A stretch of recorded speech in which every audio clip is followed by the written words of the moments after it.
This is A to Z with Mark Zinno, part of Locked On Sports Atlanta, and it starts now.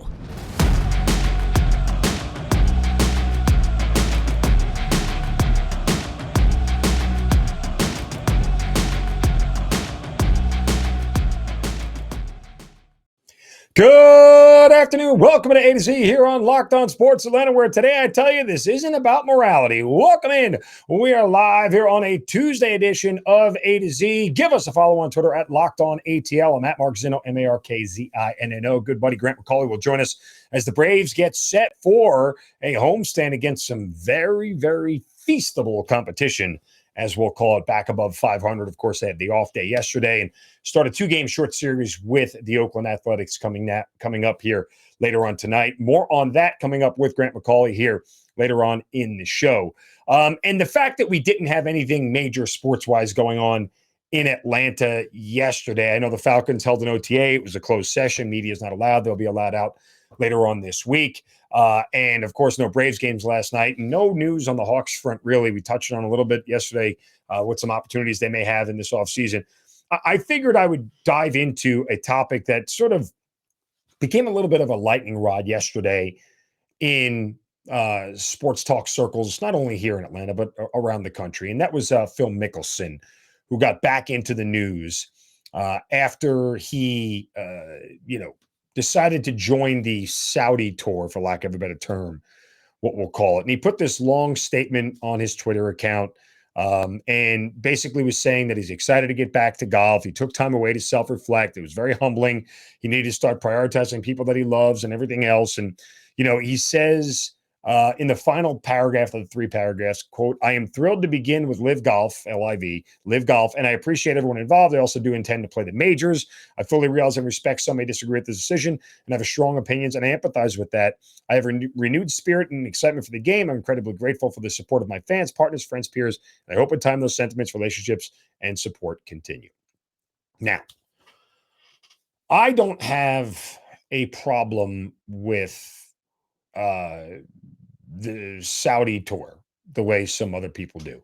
I don't have a problem with it because they have created something and are able to offer whoever they want a whole crap load of money and get them to come golf on their tour. Okay. There's nothing really wrong about any of that. What's wrong, I guess, is that the Saudis are, for lack of a better term, not nice people, and they have a bad human rights record, and some of these people have nefarious activities, whatever. To be honest with you guys, I haven't even done enough research to know what 100% it's all about, but I get the general gist of it, right? Like, not nice dudes, okay? They're awful people. And Phil's statement, and I put this out on Twitter yesterday. If you saw it, you know exactly where I'm going with this. But, Phil's statement translates to, the Saudis are awful, but they're offering me a bleep ton of money, so I'm going to take it. And the response to everybody from that has been, how dare he? What a jerk. Well, I'm not going to watch him. I'm not going to root for him. No way. I'm not doing any of that, right? I have no interest. I'm not turning this on at all. I'm appalled by the Saudis.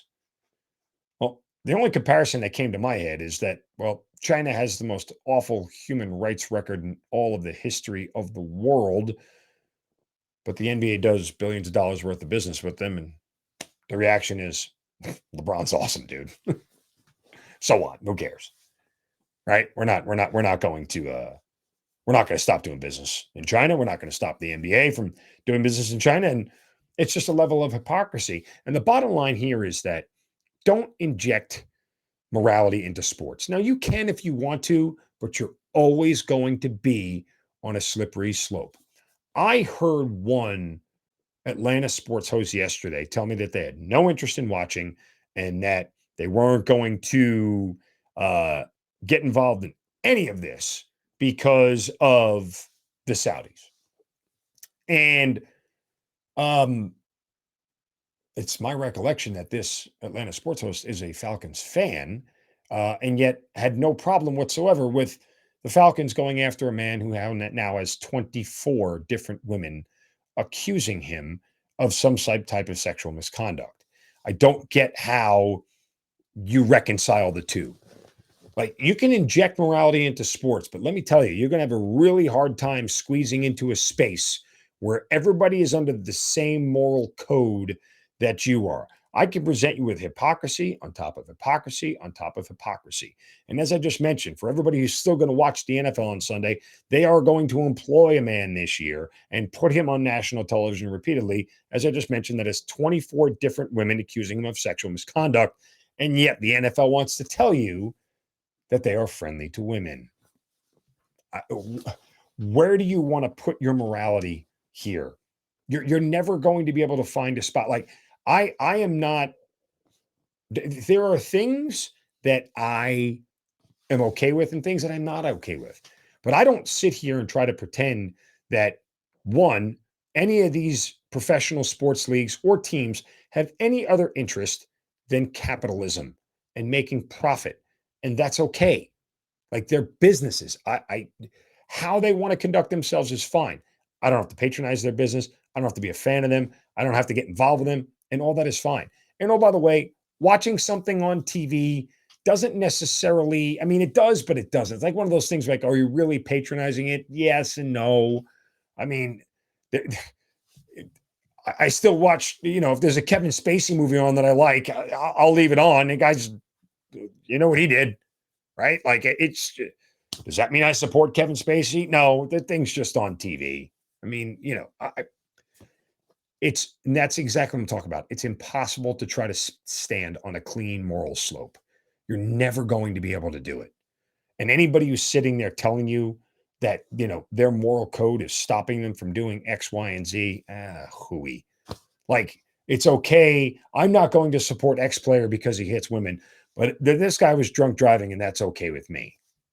What do you want to play that game? Because it's just a bad game to play. You look ridiculous, which is why I'm not going to get involved. I don't have the temperament for any sort of morality to be injected into this stuff. I'm not saying it shouldn't be. It's low on the list. It's like the fourth or fifth tiebreaker for me to really look at whether I find something valuable or interesting or worthy of my time or not. Like, I can't allow myself to play that game because I don't want to be hypocritical. And at least I'm consistent across the board. If I'm going to allow one bad actor into my sports world, I'm going to allow them all in. Because if I eliminate one, then I got to eliminate it all. And guess what? You're probably not watching any sports if that's what you do. There's not going to be a lot for you to hang around when it comes to the sports world. There are a lot of bad actors in the sports world. It happens. Sorry. Don't know what to tell you. So keep your morality in your pocket. That's my suggestion. If you'd like to throw it out there, just be prepared. You're going to get picked apart. And that's the way it is. All right, coming up next, Braves were getting picked apart, but a little thing called a winning streak has got them back above 500. Did my mini victory lap yesterday. I'll do one with Grant McCauley of our Braves postcast, 92.9 The Game from the Diamond next, right here on A to Z on Locked On Sports Atlanta, free on YouTube and wherever you get your podcast, you search Locked On Sports Atlanta. Stay with us.